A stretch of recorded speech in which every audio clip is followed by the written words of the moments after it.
Another little story of family life that John gives us today. Mary, Martha and Lazarus invited Jesus and his disciples into their homes and they became close friends. We find out more about Mary and Martha in Luke 10, where we see Mary sitting coolly at the feet of Jesus while Martha's hot and bothered in the kitchen. But this time, Mary and Martha send a message to Jesus. The one you love is very sick. And surprisingly enough, instead of hurrying to be with him, Jesus delays another 2 days. Let's read it. Chapter 11 of John, verse 4 to 6. When he heard this, Jesus said, "This sickness will not end in death. No, it is for God's glory, so that God's Son may be glorified through it." Jesus loved Mary and her sister and Lazarus.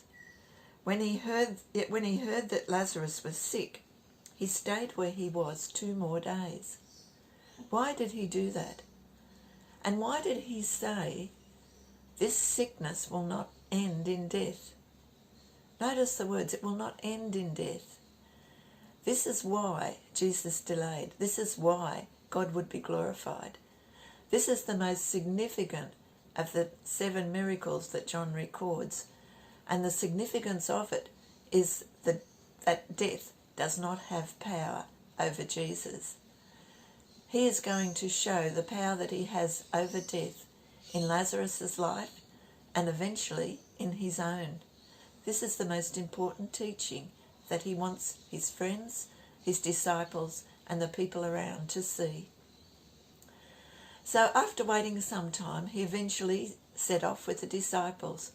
They weren't all that keen because last time they'd been to Jerusalem, they had said that they were going to stone Jesus and he'd only just escaped. Thomas said, "Oh well, let's go, we might as well die with him." And they went the fairly short distance back to Bethany. When they got there, Martha came hurrying out to see Jesus, of course very distressed. Let's see what he said. Verse 23, Jesus said to her, "Your brother will rise again." Martha answered, "I know he will rise again in the resurrection at the last day." Jesus said to her, "I am the resurrection and the life. He who believes in me will live, even though he dies. And whoever lives and believes in me will never die. Do you believe this?" "Yes, Lord," she told him. "I believe that you are the Christ, the Son of God, who was to come into the world." Here we have another I am. I am the resurrection and the life. That is an incredible statement. And it shows that Jesus not only brings freedom from death and resurrection, but he actually is life and resurrection. Martha didn't really understand about the resurrection and the death, but she did know who Jesus was, and she is our next witness, and she says to him, "You are the Messiah. You are the one sent by God to us on earth." She knew who he was. Then Mary comes out, and she is weeping, and the people around her watching her are weeping. And Jesus looks at Mary and sees her grief, sees the grief and devastation that death brings on this fallen planet, and he weeps too. Even though he knew what he was going to do, he wept. Then he said, "Come on, let's go and see where the body is." Now, twice before, Jesus had raised people from the dead.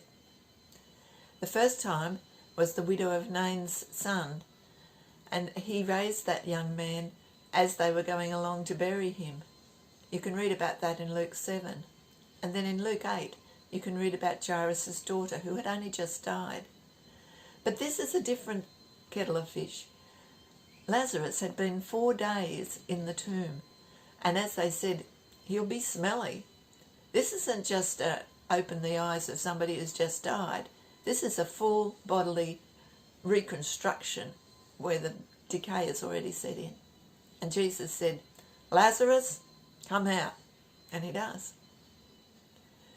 You can imagine the excitement of the people gathered there, and you can imagine how fast it spread through Bethany and through to Jerusalem.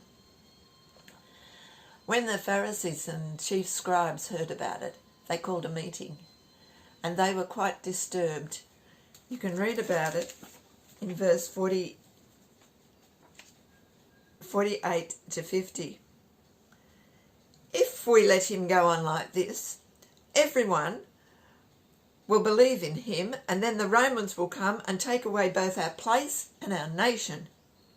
And one of them, named Caiaphas, who was high priest that year, spoke up. You know nothing at all. You do not realize that it is better for you that one man die for the people than that the whole nation perish. He had no idea what he was saying. He was saying it's better that this man Jesus die than that the Romans come and kill the whole lot of us. But it was a prophetic speech.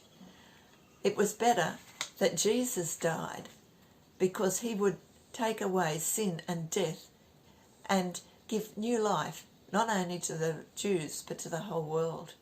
What a prophetic utterance.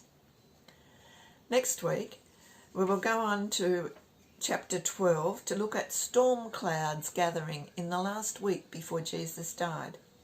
I want you to think, what was the significance of Mary's gift? What was the effect of the people's praises and hosannas? And why did Jesus say, an ear of wheat must fall to the ground?